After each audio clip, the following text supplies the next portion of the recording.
Mic check. Mic check. 1, 2. Check it. What's, what's up, everybody? Welcome to the Mash and Drum Whiskey Room on a special Thursday night live stream. 1, 2. We are here with my good friend David Jennings, Rarebird 101, Wild Turkey super fan and blogger and turkey extraordinaire. Today we are going to talk a little bit more about Wild Turkey 1. We're going to go a little bit more in depth on it. Maybe put it through its paces a little bit. It seems to be, I don't know, David, if you're getting this type of feedback, it seems to be a very polarizing release. Yeah, I mean, People love it. People kind of hot and cold about it. It's somewhere in the middle. I don't know. What have been your thoughts on it? You know, from not your thoughts personally, but kind of like what you're seeing out there as far as social media and other turkey fans that you know of. well, most of the negativity is coming from people that haven't tasted it yet. Of the people that I've seen actually get bottles and taste it, those people are pretty impressed with it, with the exception of maybe one or two. And some of those people aren't like necessarily turkey fans. So, Yeah. but I think that a grand majority of the naysayers are folks that just see the toasted and say, well, that's gimmicky, or what's turkey going to do next? I mean, they're kind of digging where everybody else has dug. So anyway, but I don't think it's what people are expecting. Well, yeah, I kind of have some thoughts on it, so I'll say that for a little later when we kind of take a deep dive here. Sure. But I want to say hi to Justin Jenkins. Want to say hi to Top Dog, Will Henderson. What's up, Hendo? Mark Lammers is here. Tim Gorgeous, what's going on, man? Justin Jenkins, Kenny Killingsworth, a Nanny Muss is here. Joe Montañez is here. Let's see. Elsa Murillo is here. How you doing, Elsa? Nice to see you. Tim Cornet's here. E78210, what's going on? Joe says, I call Masters Keep the big bird. Okay. I'll take that. That works. Kelsey Dimes in the house. What's up, Kelsey? Nice to see you, man. Jeffrey Whack Attack is back in here tonight. Hello again. My cousin found me Wild Turkey 1 today. So excited. Okay, there you go. Whiskey Ace is here. John Perkley. I never remember how to say his last name. Daily Bourbon Drinkers in the house. What's going on, guys? Let's see. Big Vic is here. Richie Z, Food, Wine, and Whiskey. Tutendo. Bourbon Bites is here. Everyone, make sure you go check out Bourbon Bites right after this show. Over on his channel, Bourbon Bites. Brandon, I saw he just reached 100 downloads on his podcast, so that was cool. Congrats, man. Very cool. Yep. And of course, Chicharlino with a great pickup here. You could definitely appreciate it. If you guys have not read Rarebird of his book yet, American Spirit, please do. Available on Amazon. Absolutely phenomenal book. If you're into the bourbon nerdsdom like we are. Right there. All right, man. So what are you starting off tonight with? What are you getting the whistle a little wet with? Okay, so I received a new Kentucky Spirit today from the guys at the Stockroom in Chicago, Illinois, and this is from McBrayer and McBrayer B. And interestingly, the barrel number is 21-001. So this was the first barrel of the single barrel program for this year. And this is the bottle. It's got this little wax seal on here, which I've never seen anyone do that. That's it's kind of like the Eye of Sauron. It's like looking at you like, drink me. Yeah, it's kind of like the maker seal a little bit. Yeah. It's so far really happy with it. I love the McBrayer profile this year, as you have as well. Oh my God, it's the most crushable profile ever. Definitely. I'm wondering, is it so that new one, is it so does it work the same for Kentucky Spirit, you think? Well, so this is obviously 101 proof, so you're 9 points lower than a Russell's pick, but I mean, it just changes the profile, and sometimes it can change it for the better, and sometimes not. But I trust the guys at Stockroom, and they tasted these samples, and they must have felt that this was, something that belonged as a spirit, or it's possible it fell under 110 proof, and that was the only choice. But I'm thinking it was more they had the option because the McBrayer sample I tasted and ended up picking for, my Patreon group was 120 plus proof. So yeah. But it's very nice. It's that that fruity kind of Is that like sweetness. it's like that grapey Yeah, it's not cherry? as strong as the Russell's, Mhm. that grape note and rares, but the fruit note is definitely here, and it's a lovely pour so far. This is really literally my first pour of it. Well, I'm starting off with my look at the birdie pick. Can't go wrong with that one. That I've man, got this it poured as well. I figured that if we is get so to talking about damn Rick good. House G, we can talk about it. I'm gonna miss this when it's gone. Yeah, they're like babies. Question from Jonathan: does Eddie look for taste difference between Kentucky Spirit and Russell Reserve, or is it just proof the difference? I think there's definitely differences flavor profile wise. Yeah, I mean, when it comes to private selections, it's really the choice of the people selecting the barrel, unless the proof falls below 110, and then you don't really have much of a choice but to go with the Spirit. But I've had this discussion once before with Eddie about what do you look for in a Kentucky Spirit barrel versus a Russell's barrel, and if it's got that kind of Jimmy-esque profile, Mm-hmm. he'll opt for a Spirit, or if he just thinks that the barrel will do better at a lower proof, then he'll go that way with it, and that happens sometimes. But it really just depends on the profile of each barrel, being a single barrel. Oh man, just such good. I love Warehouse G. Now Warehouse G is where Eddie. That's where they aged the bourbon that's in one, Mm-hmm. which is interesting. The one thing that I think G has in common with the Master's Keep one is really some nice long finishes. Normally, Mm-hmm. you get a nice like long finish on most of the G's that I've had, and the same can be said for one.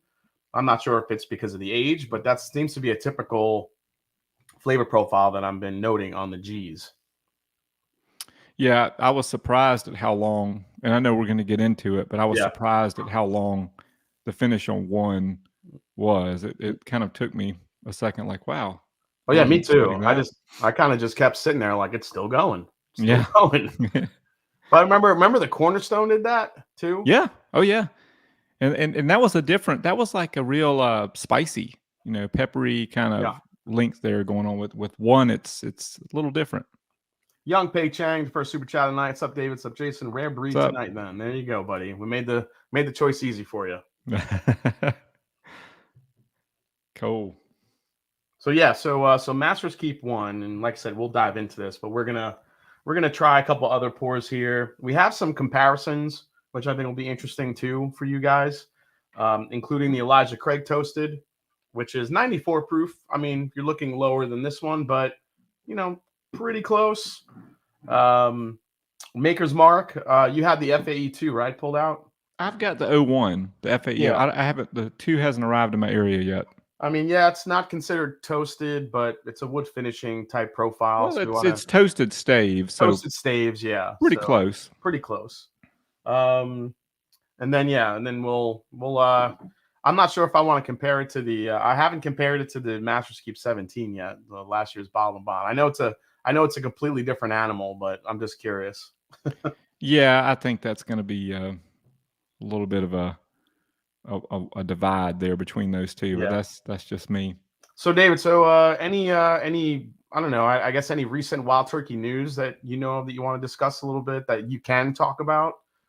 Stuff that Well, I think that I don't know if anyone watching Sal? participated in the Behind the Barrel a couple weeks ago that was held. It was a virtual Behind the Barrel, and there were a lot of good webinars throughout that week. And one thing I took from it was that it sounds like they've got some things in the works for, I guess, potential Masters Keep releases. Yeah. They had mentioned that they were trying some bourbon and rye blends again. So if you were fans of Forgiven, maybe we could look for something like that down the road, maybe even an upgrade to Forgiven. Ooh, a little boo rye coming back. Yeah, yeah, that's what they had said. I like that. And they mentioned that 101 12 year was coming back to Japan. Big Whoa. news.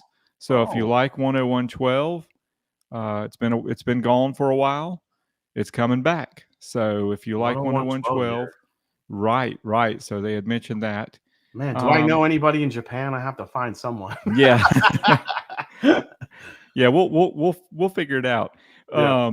And then the other thing that I took from it is, they had mentioned, they didn't give any specifics, but that they have relationships, through other Campari brands, and like Appleton Estate, and they were looking at potentially, seeing what could happen with some of those, connections, as far as like rum casks. So maybe we could see like a rum finished turkey down the road. These are all just maybes, but different Wow. things I picked up from behind the barrel. But I think that a lot of folks will appreciate the 101 12-year news.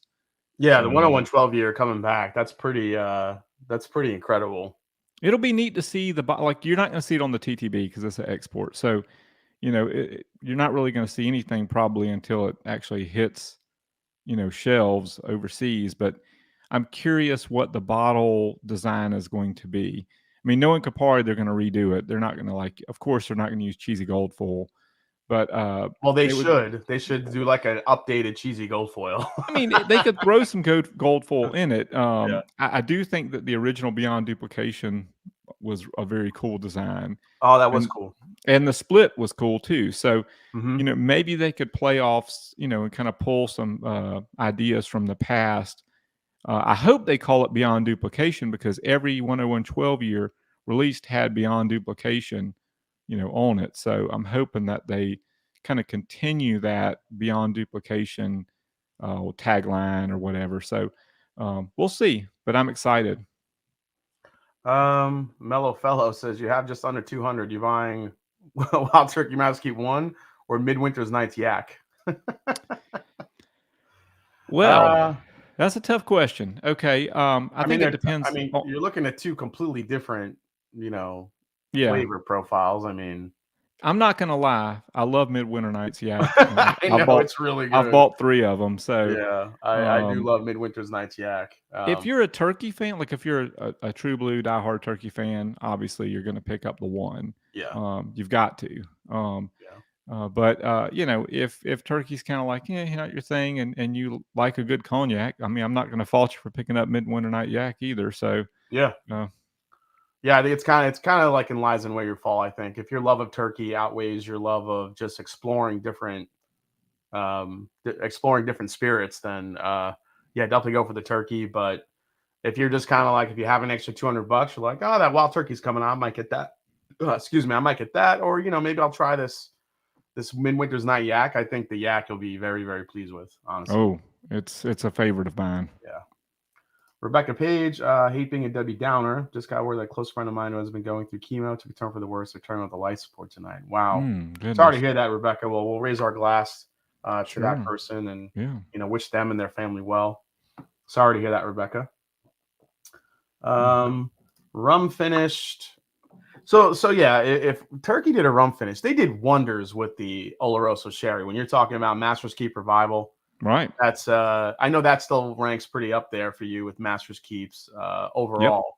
Yep. Yeah, but man, I just feel like I don't know. Just Eddie has a way with finishes. I think I haven't had many rum finished offerings that have kind of blown me away.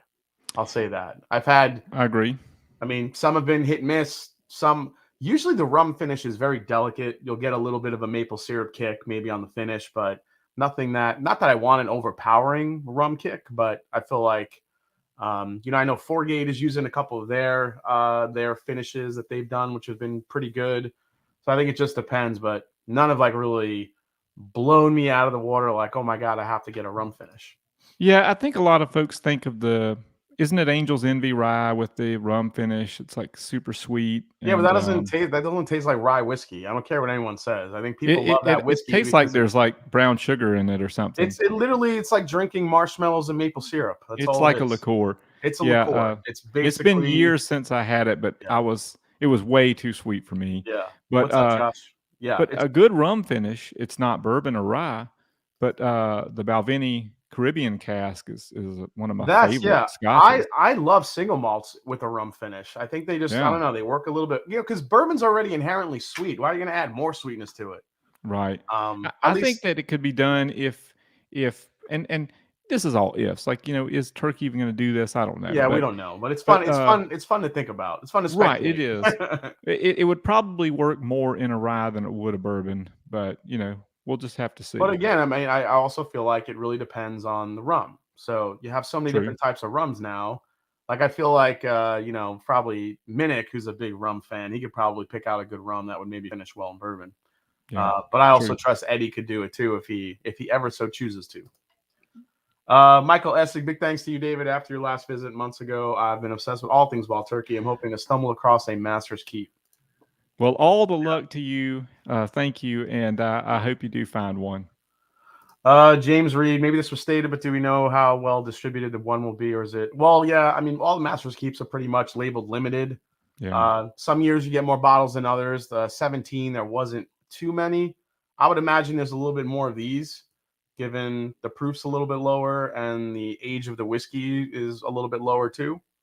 Yeah, I So, don't have counts, but yeah, I would imagine it would be somewhere around the same as the bottled and bond, maybe a little bit more. It depends on how many yeah, casks they use for that secondary maturation, but um it's not like it used to be. You used to could go into stores and Master's Keeps would be sitting there.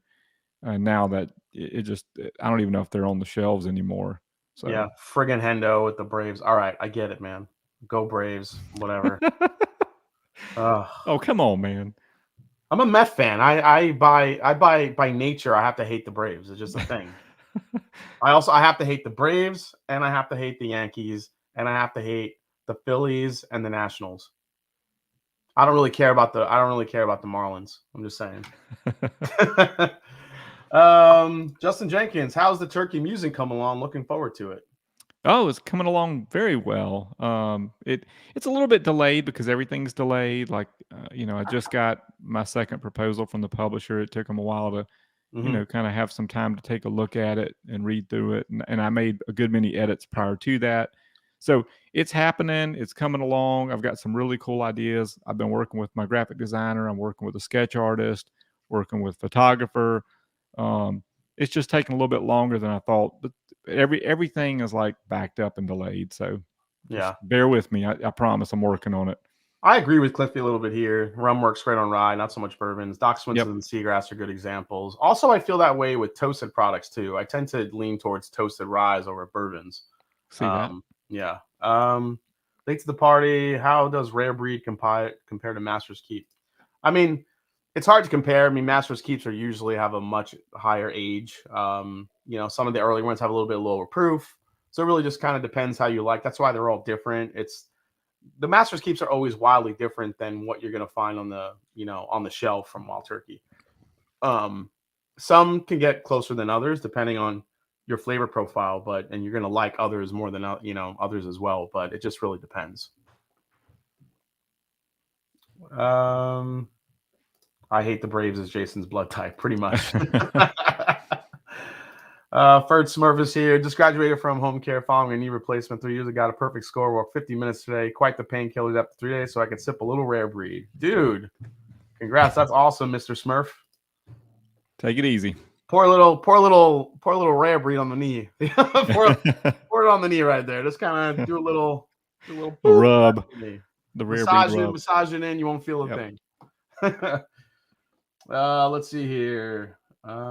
Yes, if you can, please hit the like button while you guys are here watching. Really appreciate it. Definitely helps the channel. Yep, Brett stated. Thanks so much, Brett. Appreciate that. Young Paycheck David, I will always love Russell's picks, but can you ask Jason to do a Rare Breed review for 2021? Jason, do a review for 2021. But I actually wanted to ask you, David, isn't there a new Proof Point version coming out at some point, or was that a photoshopped rumor? I've never been able to get clarification on that. I've asked. You would think we would see a TTB filing, but you don't have to because proof can be swapped out. But because it's on that little neck band and it says batch or whatever, Yeah. I'm pretty sure I'd have to look. See, they used to say batch, Okay. So that maybe would require it if they're calling, if the batch name is the proof, then but I don't know. I haven't been able to get any kind of clarification on it, and Yeah. who So if knows? anybody doesn't know what I'm talking about, there was a picture of a rare breed bottle that surfaced somewhere on the whiskey interwebs, and it was a new proof point for a rare breed on that. So right now on the Well, neck label, it says it doesn't 100. say batch. I think that the 112.8 may have said batch, Yeah. but so maybe they won't have to refile then. Yeah. So it's 112.8 proof would be the new Well, one. the 112.8 was the batch prior to Was the batch prior? 116.8. Okay, that the picture that you're talking about was on this promotional picture that was on Instagram and Twitter, and if Yeah. you zoomed into the rare breed, it said 118.8. That's what it was. But 118.8. but other But a folks six, kind a of, six could look like an 8 if you're not. well, that one clearly looked like an 8, but then other folks zoomed into the ABV and kind of did like a, I don't know, there's some kind of feature in Photoshop where you can kind of clear things up and Yeah, like, yeah, yeah. and it looked like it was still the 116.8. Okay. All right. So, maybe somebody just, maybe when they took the picture, there was a glare there or something like Yeah. messed up. And so they just kind of smoothed it out by making it look like I don't know. Who knows? Well, I mean, the plan is actually to put rare breed up against a couple of on my double bass episodes. Put rare breed up against a couple of big ticket bottles to see how it does. Cool. So you'll see reviews in that sense, Young Pay. But thanks for the question, Chris Beaton. Holy crap, how you doing, man? Nice to see you. It has been a while. Hope you're doing well, Chris. Hope you and the family's well, man. Do we know if Russell's Reserve 13 will be a one-time thing, or will they do a special release? It's an annual release. Yeah, that's the plan. That's the plan. That's the But plan. But yeah, I mean, okay. Look, I mean, with it being flipped for 450 on the secondary, you've got to understand that somebody at Campari's looking at this and going, we are leaving money on the table here. yeah, So don't be surprised if, I mean, it could go either way. When I talked to one Campari rep, they said it was in the projections for next year to have Russell's 13. yeah. But nothing's in stone until it's bottled. So, if that juice ends up in something else for a premium, don't be surprised, is all I'm saying. Yep. Master, have you had the Balvenie toasted? Oh yeah, the sweet toast American oak. Yeah, I had that one. That one was okay. I still like the old Balvenie 15, the sherry. You get the real dark 15-year single cask sherries from Balvenie. Those things are phenomenal. Let's see here. How long you guys plan on running tonight? I want to enjoy turkey pork, but I'm also solo parenting. I don't know. Probably, we'll probably go as long as we go, man. Yeah, a little more than an hour, but we don't want to. I don't want to overstep, Cliff too much. Either, and I'm already nosing the Masters Keep one. Oh, you are? Okay. We'll dive into that. I did see another question here. I think somebody asked a question about how many versions of Rare Breed have there been. Oh yeah, here we go. How often has it changed over the years? Well, Rare Breed started in what, 1990, 91, right? 91. So right. So we've seen. Well, it was pretty much a batch a year until we hit 1999. And then that batch 0199 ran through the middle of 2004. And in 2004, they introduced batch 03RB, and that ran for about 9 years, almost 10 years. And then they went to 112, 116.8, and that's where we're at now. Now, there's two versions of 116.8. There's the domestic version, and there's an export that's a liter bottle that's NCF. And that should be arriving Monday. So I'm interested to dive in and kind of give everybody my take on you got one of those NCF rare breeds coming my way. Yes, sir. Oh man, knock on wood. Yeah, that's awesome. I'll swap you a sample of that for a cheesy gold foil 12. Oh man, I'll send you a sample, dude. No problem. Hey, Adriana's here. How you doing? Adriana runs the channel Whiskey Mountains. I shared one of her videos with my Patreon community. So really awesome. nice See? work there. I thought it was really refreshing and a different kind of atmosphere for a whiskey kind of channel. I really enjoyed it. Yeah, actually, I like watching her reviews because she's out in the mountains, and I Right. really do feel like that affects the whiskey and where you are. It really does. Yeah, whiskey it has a different profile, especially nosing outside Mhm. rather than inside. Put Russell Reserve 13 in a Master's Keep box and sell for 200. Campari doubles their margin. I mean, can you blame them? I mean, look at the crap going on. Come on. Yeah, I mean, listen, any whiskey producer now is gonna see. I mean, that's why we're seeing so many bottles coming out already priced at 250. This is what the Yep. market is like. If I was like, listen, I'm in marketing, I look at analytics all the time, and if I see this is what people are spending on a retail price of bourbon, then why wouldn't I upcharge it? I just feel like sometimes now the big distilleries, the old hats, the heritage distilleries, they get kind of they kind of get bolting to this mindset that, well, you're a big distillery, why are you charging so much for their certain bottle? Right. Why can you charge, why is Russell Reserve 13 retail of only $75, $80, and then your Master's Keep, the oldest whiskey in there is only a year older and you're charging people 175 for it. So there's that little bit of a kind of a tug and pull, I think, that happens with the heritage distillers. But I mean, again, some of the smaller distilleries, guys that are sourcing, they're going to charge max dollar in this market. That's just like David said, you're leaving money on the table these days. Yeah, I mean, I think that Beam Suntory saw it before everybody else did. Yeah. When they raised Booker's, and everybody had a cow, and then they had to kind of ease into that. They flipped the switch, and it was going to be $100, and then they kind of like, whoa, wait a minute, we're going to kind of go $10 a year until it reaches $100 or whatnot. Yeah. But now, I mean, at the time they announced that Booker's was going to be $100 a bottle, I laughed. I was like, it'll never sell. Because Booker's was everywhere back then. Yeah. But now Booker's doesn't sit anymore. Like it doesn't. It's the craziest thing. Like $100 a pop, and Booker's is gone. But yeah, Booker's is gone. And like, look at Little Book. Like it had like 2-year whiskey in it or something this year, didn't it? Yeah. And It was gone. if it was an age stated whiskey, it would have had to be 2 on there. Yeah. So there you go. Yeah. Here, Blue Run just sold a 4-year-old high rye bourbon for $100.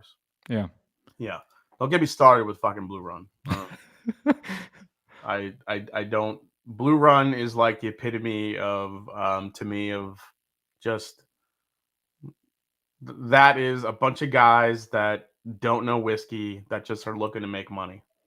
Maybe it's not. Maybe I haven't tasted it yet. So to be fair, maybe there is passion behind it. Maybe there is a love, and I get that part of it. But to me, it's running like a business. You got all these guys, these Facebook guys. Yeah, and obviously, whiskey is a business, but you're throwing 4-year-old whiskey in a bottle designed by a Nike guy and throwing an iridescent butterfly on it and selling it for $100.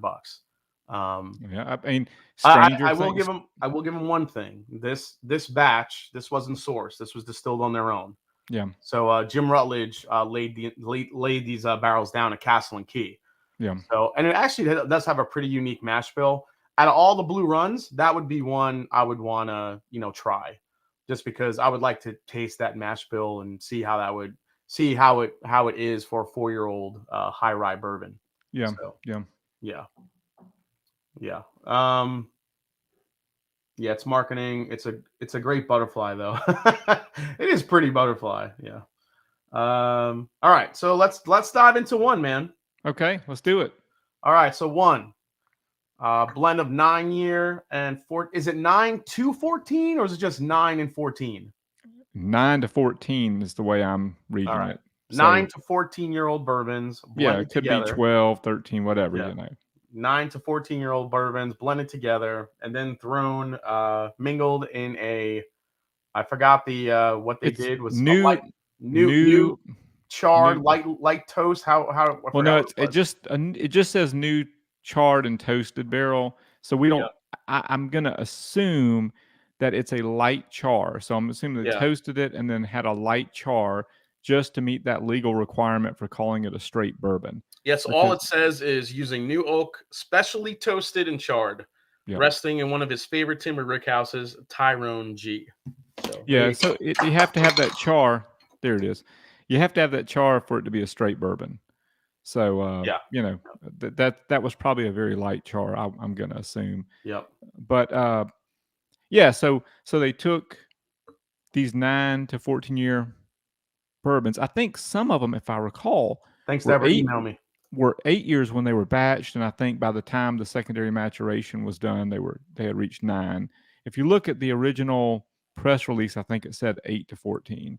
Yeah. And so that changed to 9 to 14 by the time the box was released. So it's kind of like this combination, according to the press release and the box, of Jimmy's profile preferences of like 8 to 10 year bourbons. Yep. And then Eddie's of more well-aged stuff like 10 to 15 year, but I guess it stops at 14 year at this point.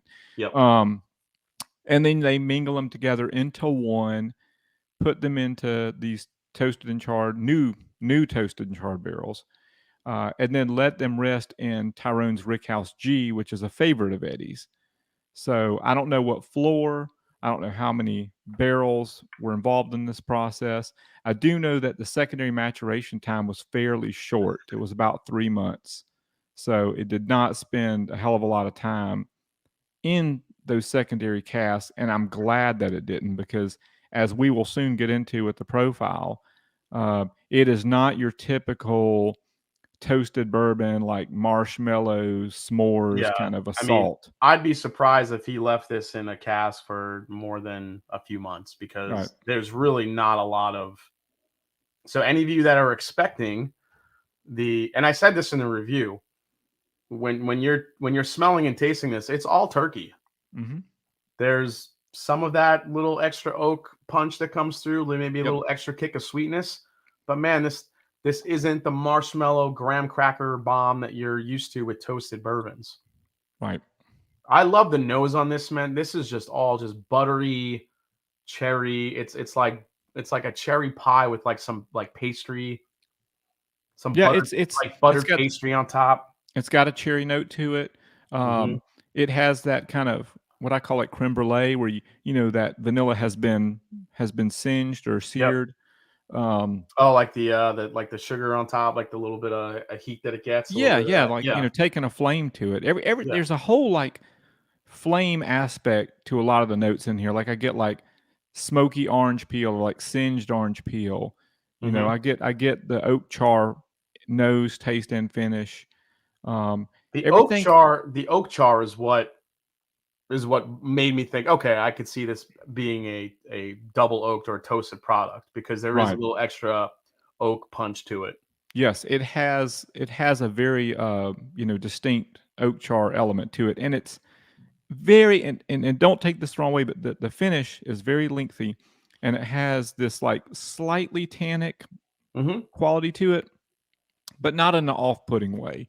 Yeah. It's like you're getting that oak enough to let you know that it had some extra wood influence there. I would agree, but not to the point where you're like feel like you're chewing on a popsicle stick or something like that. I mean, it's very balanced. It's very balanced, and it's got a very as you said, it's got a very turkey profile. Like all of the way I published my review to Patreon today, and it'll be out for the public tomorrow. But it's like, the way I put it is, it's kind of like all this secondary maturation does is take the turkey elements that you are already familiar with, and it accents them and spins them in a little bit different direction. It kind of shifts them around. So notes that used to be forward are a little more back palate, and then you're getting that extra oak, and you're getting that extra kind of smoky quality, and a lot of people misunderstand smoky. They think peated scotch and stuff. I'm not talking about. I'm talking about like an oak char, leather, this type of thing. Yeah, almost. And this has been happening every time. The more this has opened up, it's almost like a barbecue smoke a little bit. Yes, exactly, Jason. Like a sweet barbecue note. Yep. And I get a little tobacco too, but it's a sweeter tobacco. It's not a heavy tobacco. What up, Steve? How you doing, buddy? So the two things that I love about this offering, the nose and the finish. The mid palate for me though, I think is so when I was sitting there reviewing this and I'm like thinking about like there's something missing in this offering to me. And I think, and this is what you were alluding to earlier that I kind of wanted to say. Folks that drink a lot of wild turkey, Russell Reserve picks, Rare Breed, 101, Kentucky Spirit. You've had all the Masters keeps. You've been through the gamut. You've been through the library of wild turkey. I don't think this would be as impressive to those people because you have such a relationship with the brand and you know how good barrel picks can be and other expressions. If you're just someone that's, I mean, you don't hate turkey, but you just like to try different bourbons and you kind of chase a lot of different Master's Keeps and other limited bottles. This one might come off as very different, unique, and delicious to you. And I get that. It is a very good bourbon. But in the pantheon of wild turkey and what I've tasted, to me personally, the mid palate lacks. Yeah. I love the finish. I love the nose. Front of the palate's nice. But I mean, aside from a little extra barbecue smoke and some nice like buttery and cherry type flavors, it doesn't really pop to me. And that's really my honest opinion. Yeah, it to me, it's like you can find Russell's picks that are going to be better than this. I'm not saying all of them, but it's not like a very long list. But I've had a good many Russell's picks that are, what I would classify as a higher grade than this, like if in a rating system. But I do agree with you. The nose and the finish is where this kind of stands out as a little being different, and then on the taste, it's very familiar turkey. Yeah, which it's a double-edged sword. It's like you get that familiar turkey profile. You're not getting that marshmallow s'more, overly sweet, syrupy kind of toasted bourbon thing. At the same time, you're not really getting anything unfamiliar. They did something new. They approached with a new angle, but it's kind of like the turkey and love. And it does, like you said, it does kind of dry you out a little bit on the back end. It is a little tannic. It is a little drying. But it does. The finish is kind of the shining star of this. It goes on for a while. I just think as people start getting these bottles and it opens up, it honestly, like for me, it's getting less and less impressive as more air gets into it. Like the first couple pours I had, I thought were pretty impressive. I'm like, oh, this could be really good. But the more air that's gotten into this one, the finish is still staying strong, the nose, but the mid palate is just still, it's getting just a little bit. And the more subsequent sips you take, it just seems to lack. The smoke comes a little bit more forward. It gets a little bit more drying. I'm just trying to break this down as best I can, like from my palate standpoint. Right. But again, like we said, I think there are a lot of Russell Reserve picks that can go head to head with this and even overtake this. Sure, and definitely in a blind. For me, it's like this. Like when I first nosed and tasted it, I was impressed because I was glad that it wasn't, that typical toasted bourbon profile. Like that was kind of what I was most nervous about because I'm not a big fan of those. So is it worth 200? I mean, it really doesn't matter. 200 is what you're going to pay. So, I mean, is it worth $200 to me? Okay. So honestly, I don't think it's a $200 bourbon by any stretch. I mean, obviously that's what you're going to have to pay to get your hands on one. That's why in my review, I said, if you can try it before you buy it, if there's a way to try it before you pull the trigger on it. But, not necessarily that happens because you see it in a store. And if you walk by it to go try it somewhere, it's gone and you miss your chance. And I understand that part of it. Yeah. But if it hasn't hit your state yet, you have a buddy, or if anybody wants me to send you a sample of it to try it before you buy it, definitely hit me up. But to me, this is not a $200 product. Just based on some of the amazing stuff that I've had from turkey in the last few years. I don't know, David, do you have kind of a projection, or how do you feel about it? Yeah, I mean, I'll go ahead and spoil my review for tomorrow. So I'll lay it out like this. I mean, it's No, it is not $175 bourbon, and that's the SRP is $175. Just to Yeah, clarify, 175. it's Yeah, not $200. yeah, Now, will storage charge $200? Sure, they're going to charge more than that. yeah, yeah. But is it a $175 bourbon? No. But I like this profile. Okay, Yeah, yeah. and here's what I feel like should happen. Wild Turkey's only got one bourbon mash bill. You know, one bourbon mash bill, one rye mash bill. So they've got one bourbon mash bill, and they've got to figure out how to expand their portfolio, right? I mean, they're competing with Heaven Hill and Buffalo Trace, and there's a lot of labels out there. Mm-hmm. But they rely on multiple mash bills. Heaven Hill and Buffalo Trace have multiple mash bills. But Wild Turkey only has that one bourbon mash bill. Yep. To me, this is a way to do it, because what it tells me is that you can have a familiar turkey profile with a different spin, and add something to the portfolio that's different, but not for $175. Yeah, that's the beauty, I think, of what Wild Turkey does that other distilleries don't. We talked about a little bit about Revival. Right. You could have a finish, something different with that one mash bill. Blending of ages, obviously, you have to take into account, and just the blending ability of Eddie, and how Mhm. he how he mingles these barrels together. But on top of that, you do a different finish, you do something different with your barrel, and voila, you have a very nice new product. But I Well, agree, like if this was a $65 to $70 product, I'd be all over it. And yeah, I'd be recommending it for days. But at $175, it doesn't pack the punch and flavor that I would want for that type of money. exactly. Now, and then someone might argue, okay, well, it's got 14-year whiskey in it. I agree with you, okay?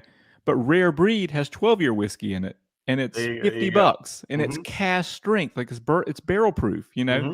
So if you can have a 6 to 12-year barrel proof bourbon for $50, can you not have, an 8 to 14-year-old or 9 to 14-year-old bourbon in a toasted finish for 101 proof? Why not just have Wild Turkey 101 toasted and do an annual release or semi-annual release and charge, $69? And I would buy this at Dude, $69 every and it year. would it would completely beat the shit out of Basil Hayden toast. Yeah, yeah. Oh, blow it away. And, Yeah. and and so think about this. You could even do this. You could have 101 toasted, and you could have 101 toasted rye, and just make them like a fall release every Yeah. year, for $69 a piece. And that would expand your portfolio. It'd give you a new bourbon, a new rye with There a you new profile, but it's still that familiar turkey profile. It's not like going crazy. Yeah, So I just think, and I totally agree with everything you just said. I really would have loved this product at more of a mid-tier offering, something that's different, maybe a little bit in that $60, $75 yeah, range. 101 proof. I think that would have went. I think people would have went nuts for that. And yeah, I think at that price point, that's totally worth it. But for 175 coming, and also I think the problem is we're coming off Bottled and Bond 17, which is probably one of the greatest turkey products I've had. right. And for something that proof and that age and that bold and how complex that was, to come to this for the same price, it just doesn't jive with me, Even man. worse, you've got Russell's 13 just a few months ago, Yes, for which was which was $69. which Yeah. was I mean, 90% of people love that thing. Oh, it's Just fantastic. And fantastic. and that is better than this. Yeah, Not that this is bad. This is great. This is excellent. It's just not that level of excellent, when you look at the grand scheme of things with Wild Turkey, as you yeah, mentioned, the yeah. Bottled and Bond, the Russell's 13, the Revival. This just does not stand up to those.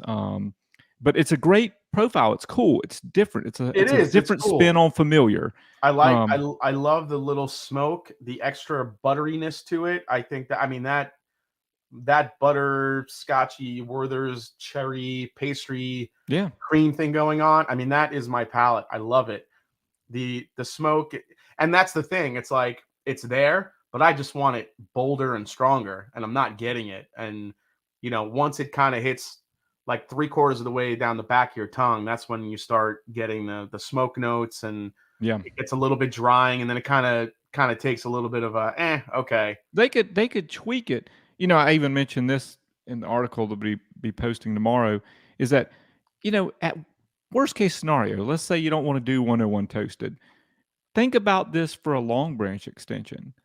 You already mentioned the mesquite and that barbecue kind of flavor. To me, it Yeah. only seems natural that, like, okay, you could do a toasted oak long branch or something and like sweeten it up some, or I give would it that I would have extra. I would have loved to see a toasted cornerstone. Yeah, or there Could you you go. imagine? Could you imagine how, or just a rye in general? I mean, you Yeah, imagine how good you that could could. be. Yeah, you could do a toasted rye. Yeah. So, you know, there's a if they're looking for a way to expand the portfolio with the mash bill that they have, and they don't want to change that or change the entry proof or do anything crazy, this is a quick way to do it.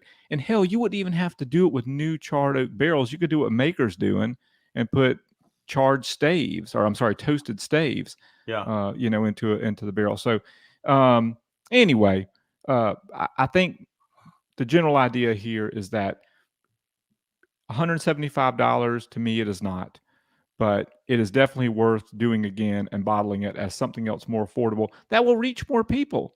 Because, Yeah. like, there's a lot of people that are going to miss out on this, and I think this is a profile that's worthy of everyone having a taste of. Yeah, So Rod. Yeah. How could one be improved in your opinion? I mean, honestly, really, it's the price. yeah, the That's how you price. improve it.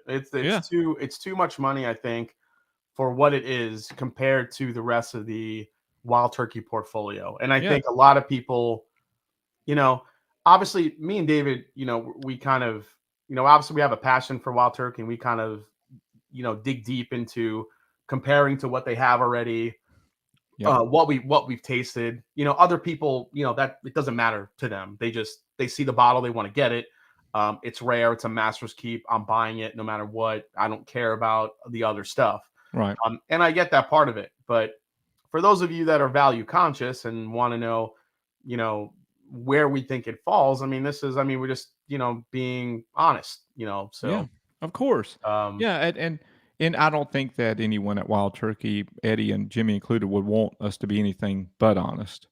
Um, yeah, Young Pei Chang actually preferred the birdie pick to 13, I which, mean, that's the thing but about taste. It's all, you know, subjective, and yeah. it's your preference. And that was the thing too, is, and that's what I know both you and I kind of mentioned it when we reviewed the Masters Keeps. I'm sorry, Russell's 13, Yeah. which was, it's a delicious bourbon. Oh yeah. And obviously there's some old stuff in there, but everyone kind of has to temper their stuff down. I mean, Russell's bourbon and the picks have been just absolute monsters, and available offerings for a long time. So, and Yeah. you and I, we've had a lot of them. So yeah, maybe they don't get as good as 13 quite there, but there are some that can get pretty close. Yeah, it's and that's the beauty of a single barrel. You can always find that little outlier that, Yeah. you know, just really is exactly what you're looking for. Um, All and right. So here's the big question: Masters Keeps rankings. hmm, So where does one fall in your? Now we'll take out the Australian yeah, release. yeah, that's last for We'll take me. So that. We'll take that one out. I actually have a bottle of that, which is pretty cool. We'll take that one out. As far as what, give me your Masters Keeps rankings. As oh, that's far as, tough. I don't know. I mean, there's six of them. Six American versions. What would be your ranking? I know your number one is either the 17 or the Revival, because you love those two so Yeah, much. I'm gonna say it's those are pretty much tied, but I mean, Yeah, I just feel like Revival just had this, like, you know, in a way, when you're dealing with a straight bourbon that's 17 years old, there is some luck that goes on with that. I mean, yeah, you know, did Mother Nature treat you well? Because, you know, it's a straight bourbon. So, you know, there's no finishing. It was 17 years, bottled and bond one season. Okay. So there's a little bit of luck on your side with that. With Revival, Eddie took a big gamble. yeah. You did. People, oh, there's you know, sherry finished, you know, bourbons and wit and rye and blah. Yeah, okay. Do you know of any 12 to 15-year sherry finished bourbons? I'll sit here and wait. Um, you know, he took choice whiskey. He took 12 to 15-year-old. Well, he started with 15-year. Yeah. And then he found some 12-year barrels that he liked and kind of threw them into the mix. So, it started with 15-year bourbon, and he decided to finish those in these 20-year-old sherry casks. Now, these weren't just sherry casks that he got from some broker. He flew over to Spain and went to all the bodegas and started tasting sherry from these barrels. He found Sirius Select Oloroso casks. Yeah, and he went all day and not finding the cask that he wanted. The last place he went had the cask that he wanted. There were these old black casks, and Revival to me is just like this, it's like the gamble that paid off, and it paid off because of skill. It didn't pay off because of luck, So to me, Revival's number one. Bottled and Bond 17 would be number two. Probably be I guess Decades would be number three. Then Cornerstone, I guess, would be next, and then the 17, and then one, I guess, would be the ranking there. Yeah, your rankings are pretty much in line with mine. The only thing I would switch is I would probably take the 17 over the Revival. And I mean, the Revival's the Bottled and Bond. Oh, the top. Okay, yeah, the Bottled and Bond would be my top. The Revival's very close. I mean, I love the Revival. It was a really good, but there was something about that 17 that just spoke to me and had all the turkey funk I could handle, and I loved it. I loved every bit of it. So here's a good question, and I don't know if you want to do this real quick. Throw it at me. Who wins in a blind, Decades or one? Decades would win. Yeah. And David would be the one to he would know exactly what's what. I mean, Decades just has this. There's this. I talked about this last night on a Patreon Zoom. There's this orange Certs, like the old Certs candies from the 80s. Mm-hmm. There's an orange Certs note in Decades that I just love it.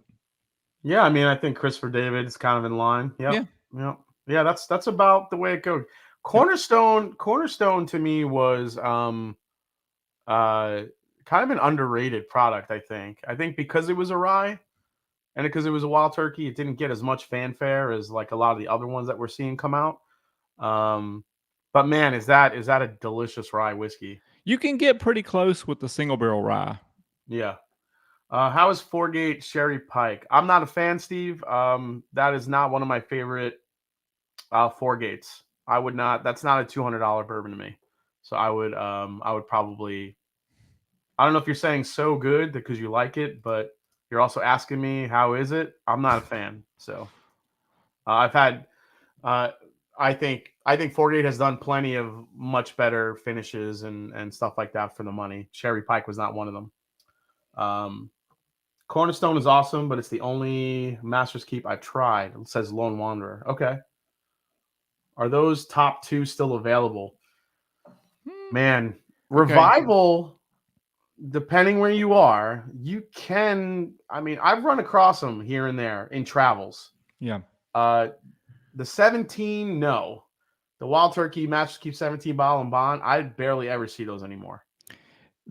Strangely, I don't even know if I should say this. Strangely, there's areas of South Korea and some other Asian countries where the 17-year Bottled and Bond Master's Keep is just sitting there. Oh God! Again, we got to go to Japan. Yeah, you got to reach out to some contacts there. The Revival and Cornerstone and Decades I used to see all over the place. So Shem Coward, buddy at Keg and Bottle, hey, Shem. Decades. Yeah, used to see Decades. Used to actually hang around here in Ohio a good amount. You should kind of see them just sitting in the cases, and now they're gone. They're all gone. Yeah. They're all gone. All right, so you want to do some comparisons? Sure. Let me pour a little bit more one because I took care of what I had poured. So. Yeah. I poured a little bit more here too. Man, it's really drying the shit out of my palate. I gotta say, I need some water. Like I said, it's got that little tannic finish there. It's not a bad. It's not. No, it's not bad. It's not bad. It's not. It's not tannic. It's not tannic to the point where it turns bitter. That's where it gets bad. Right. It's not bad. The finish on the one is probably the best thing about it, I think. Yeah. Somebody had a question in here. Will did about Diamond.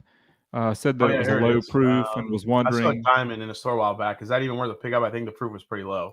Yeah, I mean, it depends on what the store has it priced at. Diamond was a $125 bourbon. A lot of places sold it for $100 back in the day, and sometimes you could like weasel the store manager down to like 90 because they weren't moving back then because turkey wasn't popular, and a lot of those cases had layers of dust on them. But it is low. It's 91 proof, but Eddie was on Bourbon Pursuit. He's been on it several times, but one of the earlier episodes he talks about it, and he mentions that Diamond is actually very close to batch proof. I think I want to say it was like 94.6 or something. You'd have to. I mean, don't hold me to that. But was that because of the lower entry proof that time? Well, yeah, that played a huge role in it because it's 13 to 16-year-old bourbon in Diamond. Yeah.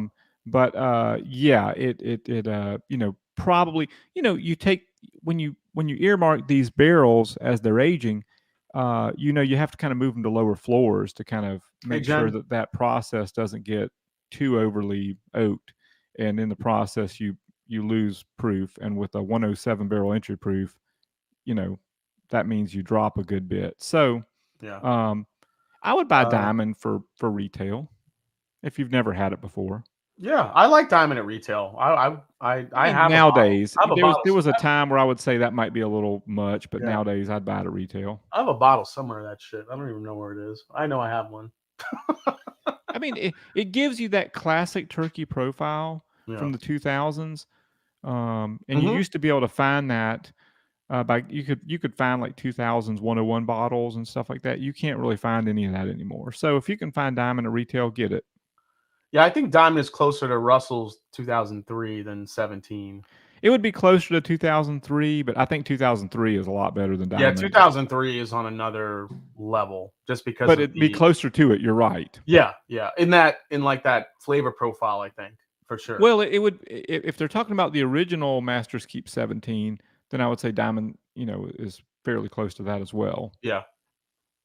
All right. So what are we comparing this to? We have. Okay, so we've got one poured. I've got the Elijah Craig toasted. I've got FAE01, and then I've also got your Look at the Birdie. So any of those are up for grabs. I guess let's just go with the Elijah Craig you just poured. Yeah, let's try. Because this is going to be a very different. This is going to be these are two toasted products. This is the Elijah Craig toast is 94 proof. Pretty limited, but again, this is about $50-$60 for this bottle. Yeah, it wasn't expensive. Yeah, so just what I'm getting on the nose is, the turkey, obviously, you get the vanilla, but then you get that that citrus, oak, spice, cherry. Man, the more this opens up, the more I can't get over the barbecue smoke note now. It's ingrained in my head. The oak is there. It's there. Yeah. But with the toasted, I'm getting like that vanilla syrup, the Elijah Craig toasted. I should clarify. Yeah. Getting that vanilla syrup and marshmallow. And I actually get more of the marshmallow, and I get like that. I'm on the nose. I'm picking up the tannic oak on the Elijah Craig. Yeah, it's a syrupy oak though. Yeah. It's like if someone took the oak and kind of dumped some kind of like syrup on it. Mm-hmm. Yeah, gingerbread, a lot of cinnamon too on the Elijah Craig. And the palate just is like watery compared to the one. The finish doesn't even compare to the one. Yeah. I mean, I actually thought Elijah Craig toasted wasn't bad, but compared to one, it kind of falls flat. Yeah. One has compared to it. Oh my God. Man, it is all about that finish on Wild Turkey 1. It's ridiculous. Yeah, it demolishes the Elijah Craig. And again, when not 175 demolishes, but it demolishes it. When you have a true toasted product here, a product like this Elijah Craig toasted, that you get the marshmallow and the cinnamon and those gingerbread type notes, and then you compare it to the Wild Turkey 1, you realize how much the Wild Turkey 1 doesn't really have that type of profile. Right. How it's more ingrained with the turkey profile with a little bit of extra, oomph from those extra toasted barrel. Yep. The proof though, the proof on this is 94.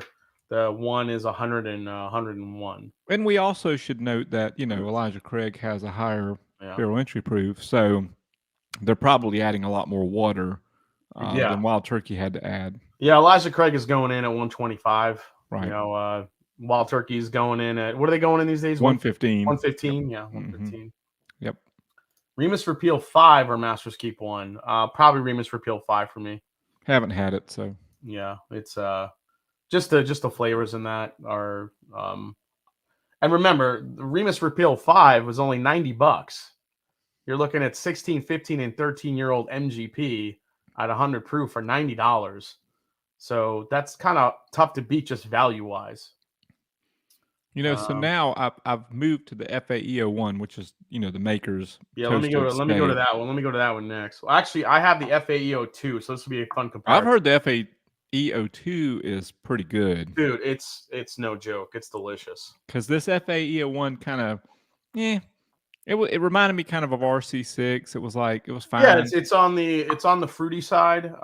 That's what they were going for. The FAE2 is more on the viscosity and the texture and more of the rich caramel barrel notes. Yeah, to me, my favorite so far has been the SE4 PR5. Was mine. RTD2 was the best one, but mine too for sure. I love that SE04 PR5 had such a rich caramel. It just stuck out, butter. And you did like a comparison, and I agreed with you.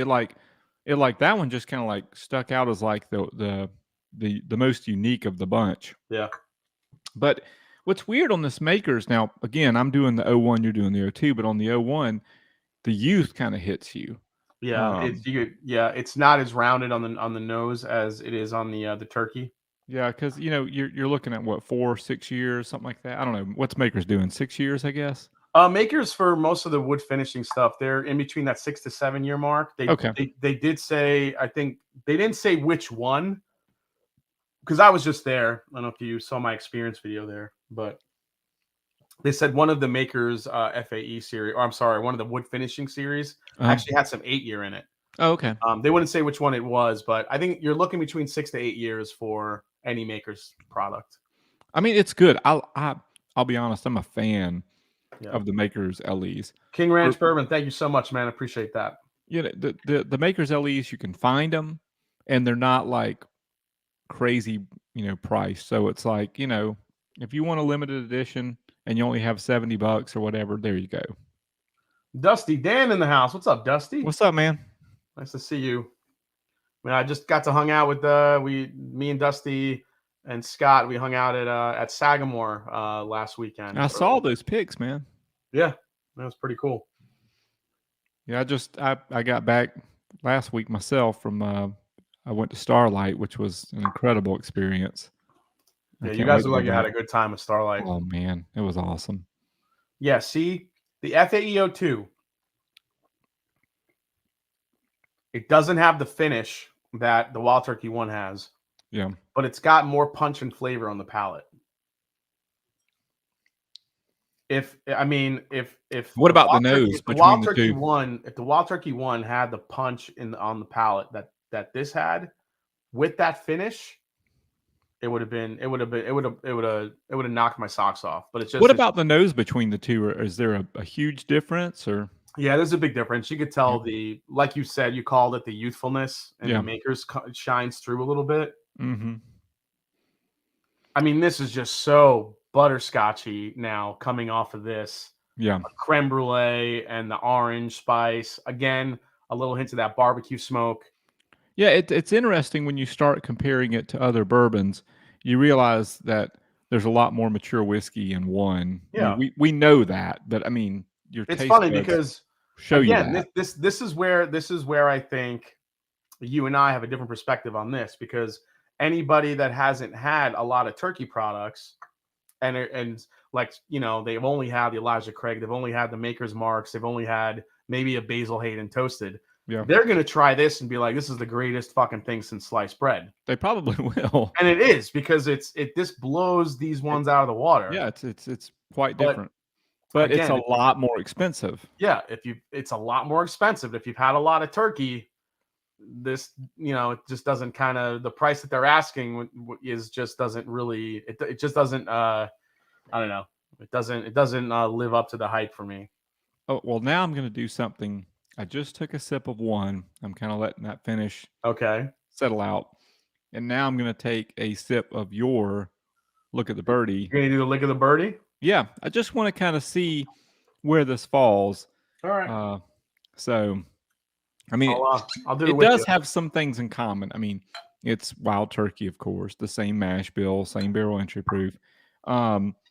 It's aged in Rickhouse G, which is where the secondary maturation of one spent its time.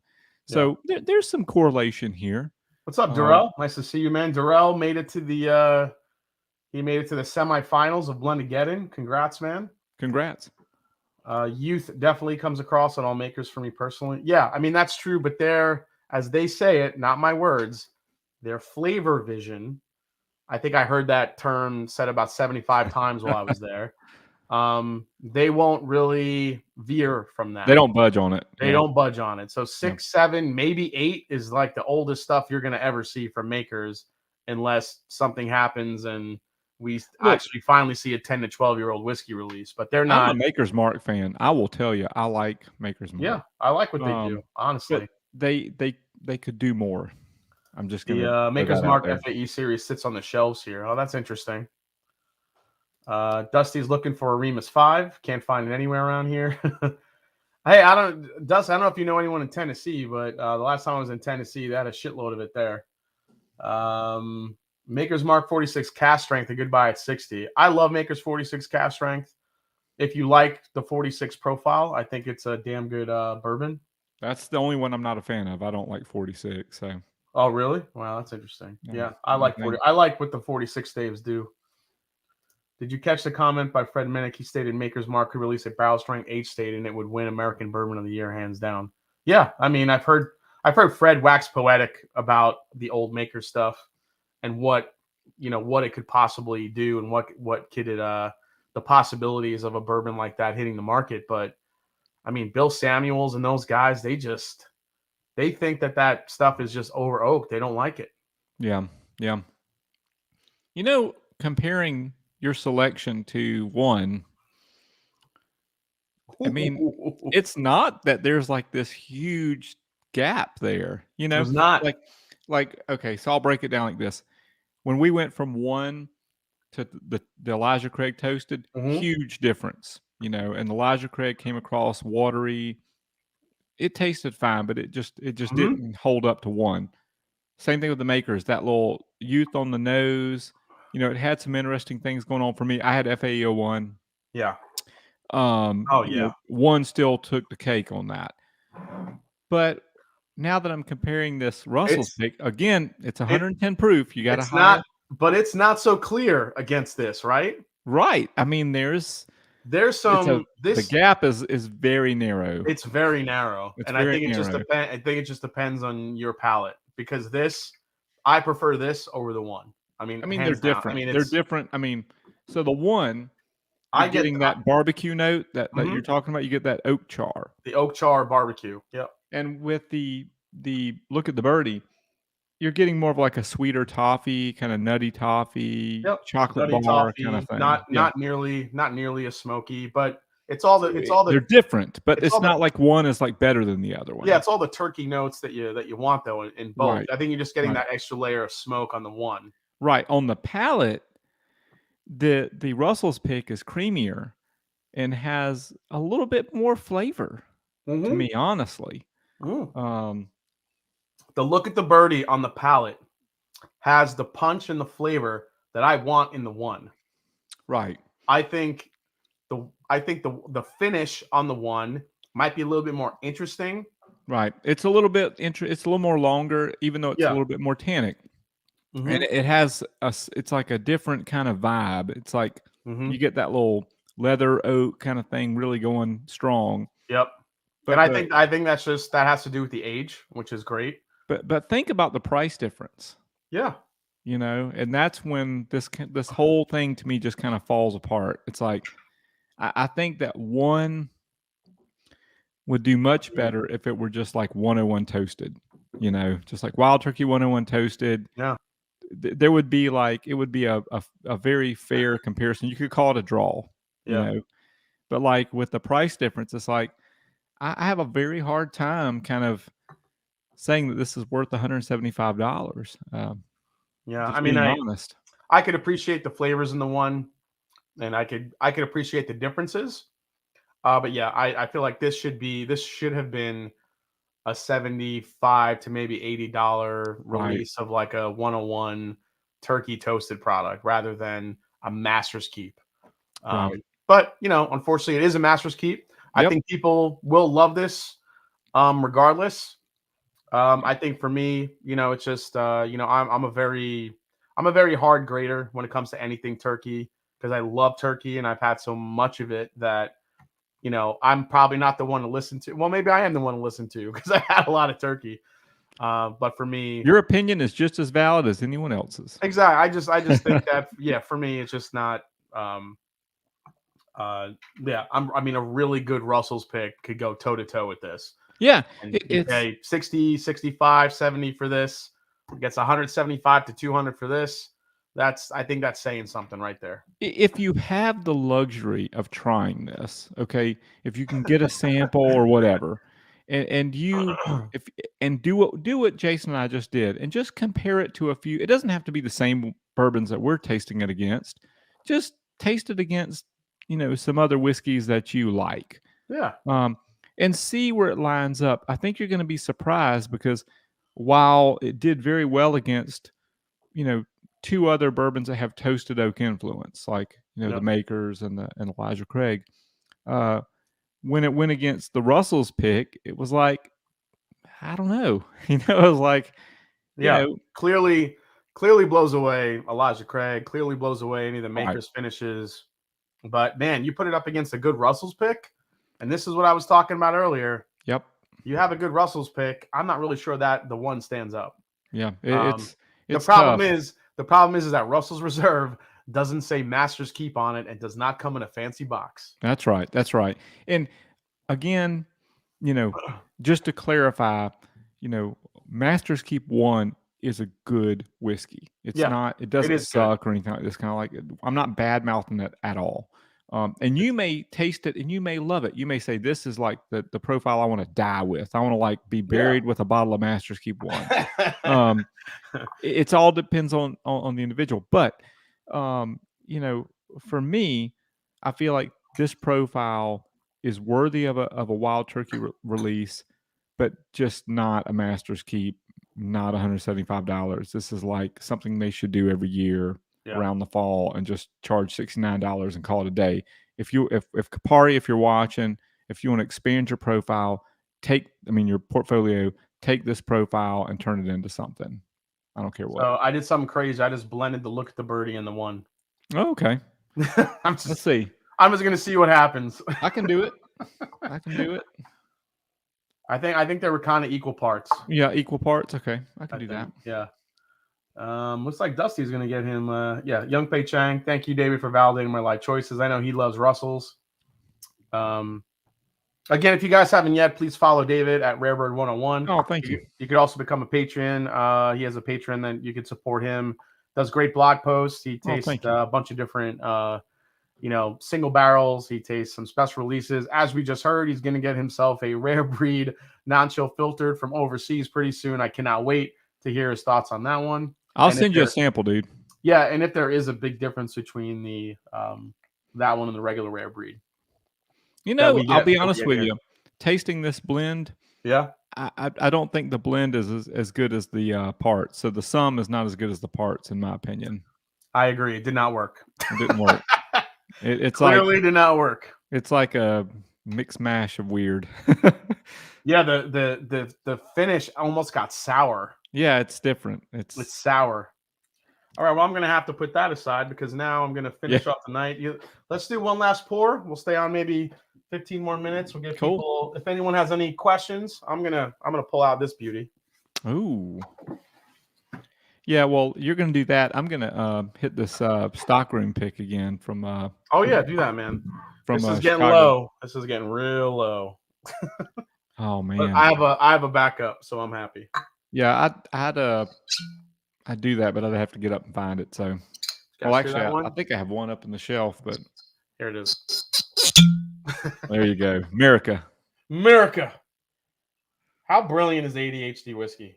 Man, I tell you what, He's a gift to whiskey tube gods.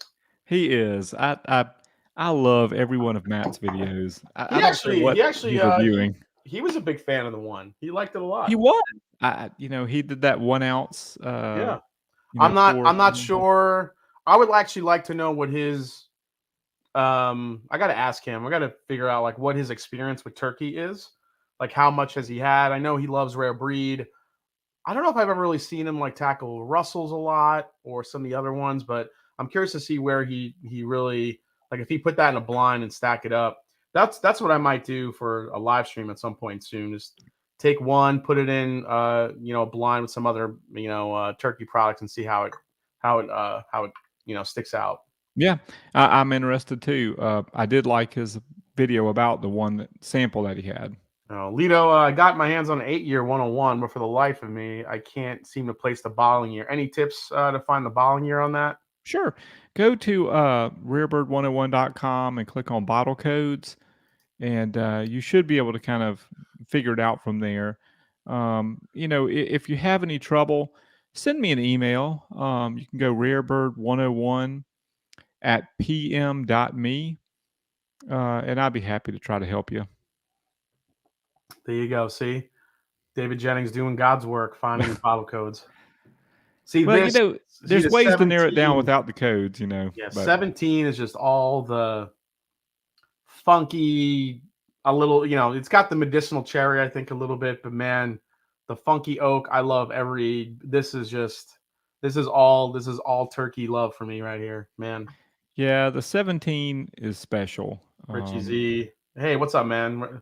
Always love seeing Richie Z. Absolute chat legend. Thanks for coming in. Cheers, tonight, Richie. Man. Yeah, the 17 is just very special. And, to think that, that's like, again, I'd mentioned this earlier, that's all one season. So that's one distillation season.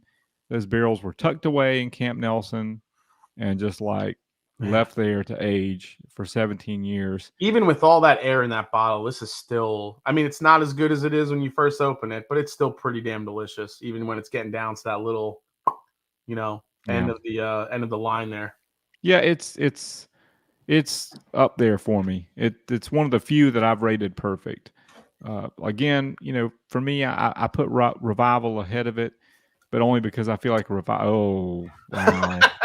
There it is. Speaking of Wild Turkey 12. Yeah. Oh yeah, there it is, baby. Yeah. So I kick myself every day for the many times I passed up 250 is just too much for that one. 250? That's a deal. Yeah. I mean, when I bought one, I paid 250 for it, and I was like, God, I'll never be able to do this again. And so this is that magical year that you told me to find. 90. No, what was it? The 89 or 90? 80, yeah, 89 or 90. It's 89. Yeah. It's an 89. Yep, there you go. Right here, 89. Good stuff. So when I open this, man, you will definitely get some of this to have and share with me. Hopefully. Oh, you haven't opened it yet? No, man, I'm not opening this quite yet. I mean, this will be open. I bought this to drink. I did not buy this to stare at. Yeah, I mean, you can see that it's had some evaporation, so you definitely don't want to let it sit too long. But there's been it's obviously down past the neck a little bit, but that is a beautiful whiskey. Yeah, I feel like, look at the color in that too. Yeah, there's some very old juice in that. Yeah, I'm not sure exactly when I'll open this, but that's going to be probably open sooner than later. I think just because of the reason you said, it's already had a little evaporation.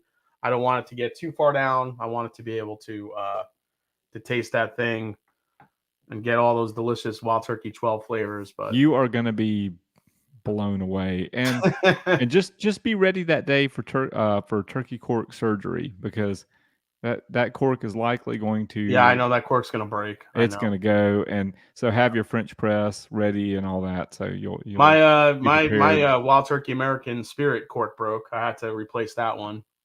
Yeah. Yep.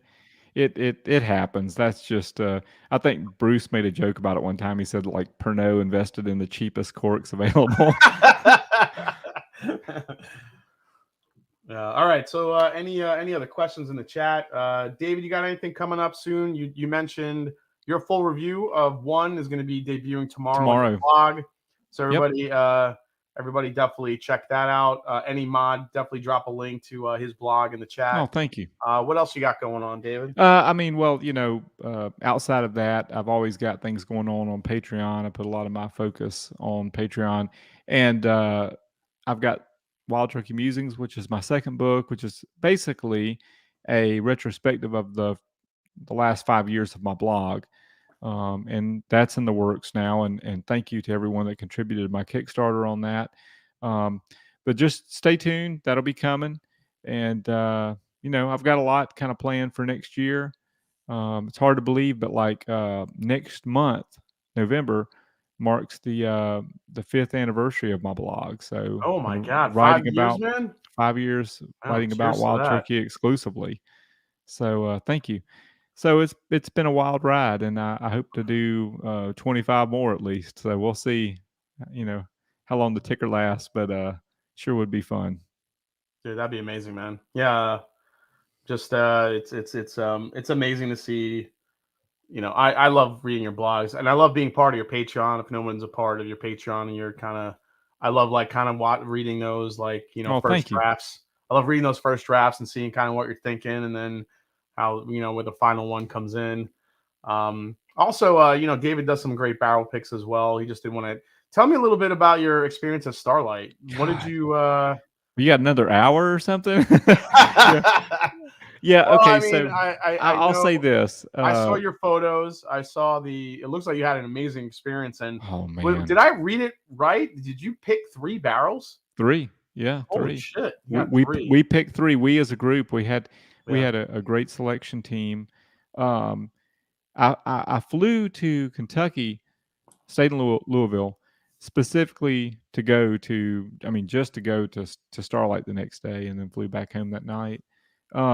But I will tell everyone here, I know that when Starlight whiskey first kind of came out, it was a little bit rough. Mm-hmm. But what they've got going on now is just, it's another level. It's way beyond anything that they've ever done before. And, the Hubers, they're passionate about what they do. Just to kind of fill everybody in, Starlight is located in Indiana, Borden, Indiana, which is, 20-minute drive or whatever from Louisville, Kentucky. Yep. It's a farm, and that farm was established in 1843 by the Huber family, and they have been there ever since. And they grow corn, apples, and I'm talking like every kind of apple you can think of, like blackberries, strawberries, peaches, nectarines. Like it just the list goes on and on.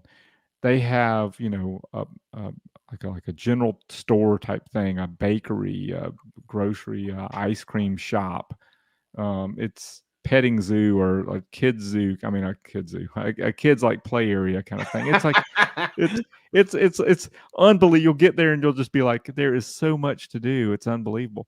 But we went there to do some barrel selections because I was sent some samples and some bottles of various Starlight offerings from rye to bourbon to different rye finishes and bourbon finishes.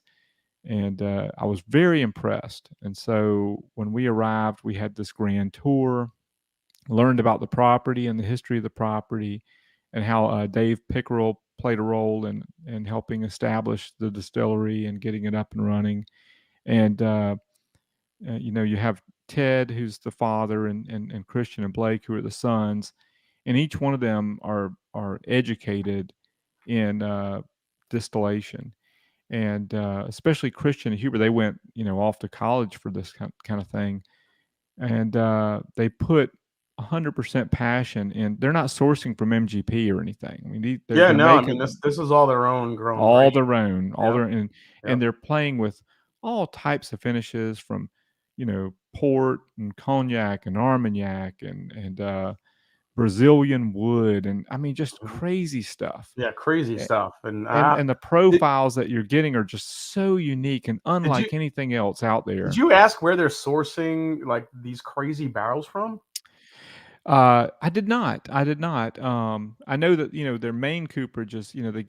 They basically have two primary sources of cooperage for their straight whiskeys, which is Yeah, yeah, Kelvin and Canton.